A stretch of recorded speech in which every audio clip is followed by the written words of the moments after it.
மாநில சட்டப்பேரவைகள் நிறைவேற்றும் மசோதாக்கள் மீது முடிவெடுக்க மாநில ஆளுநர்கள் மற்றும் குடியரசுத் தலைவருக்கு நீதித்துறை காலக்கெடு நிர்ணயிப்பது பொருத்தமற்றது என்று உச்சநீதிமன்ற அரசியல் சாசன அமர்வு விளக்கமளித்துள்ளது குறித்து த ஹிந்து ஆங்கில நாளேடு தலையங்கம் தீட்டியுள்ளது.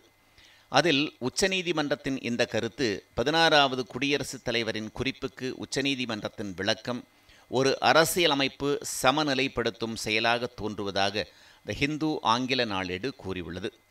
மசோதாக்கள் விவகாரத்தில் உச்சநீதிமன்றத்தின் கருத்து மாநில அரசுகள் மீதான தாக்குதல் மட்டுமல்ல, கூட்டாட்சி மீதான தாக்குதல் என்றும் த ஹிந்து ஆங்கில நாளேடு விமர்சித்துள்ளது. உச்சநீதிமன்றத்தின் இந்த விளக்கமானது ஆளுநர்களின் கட்டுப்படுத்தப்படாத அதிகாரங்கள் மாநில சட்டத்தை தடுக்கவோ அல்லது தாமதப்படுத்தவோ அனுமதிப்பதாகவும், உச்சநீதிமன்றத்தின் கருத்து ஆளுநருக்கு எதிரான வழக்கில் கடந்த ஏப்ரல் மாதம் 8ஆம் தேதி வழங்கப்பட்ட தீர்ப்புக்கு முரணாக உள்ளதாகவும் த ஹிந்து ஆங்கில நாளேடு தெளிவுபடுத்தியுள்ளது. உச்சநீதிமன்றத்தின் இந்த கருத்து மாநில உரிமைகளை ஆளுநர்களுக்கு அதிகாரம் அளிக்கும் வகையில் உள்ளதாகவும், மசோதாக்களுக்கு காலக்கெடு நிர்ணயிப்பது குறித்து ஆளுநர்களுக்கு பரிந்துரைக்கவில்லை என்றும் தலையங்கத்தில் கூறப்பட்டுள்ளது.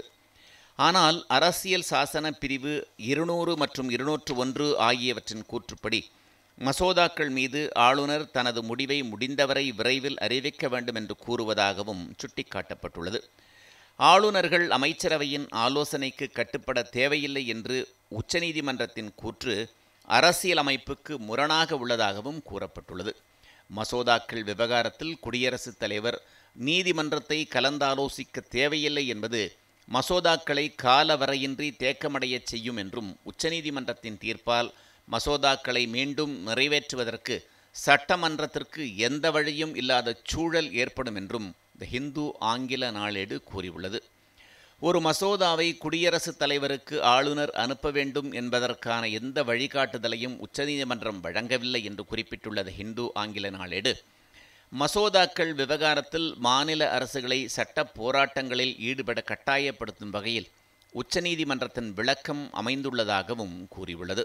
உச்சநீதிமன்றத்தின் இந்த கருத்தானது எதிர்க்கட்சிகள் ஆளும் மாநிலங்களில் அண்மையில் நிகழ்ந்த நிகழ்வுகளுக்கு எதிராக அமைந்துள்ளதாகவும் சுட்டிக்காட்டியுள்ளது. எனவே ஆளுநர்கள் மற்றும் குடியரசுத் தலைவருக்கான காலக்கெடுவை உச்சநீதிமன்றம் உறுதி செய்திருக்க வேண்டும் என்று த ஹிந்து ஆங்கில நாளேடு தீட்டியுள்ள தலையங்கத்தில் அழுத்தம் திருத்தமாக வலியுறுத்தப்பட்டுள்ளது.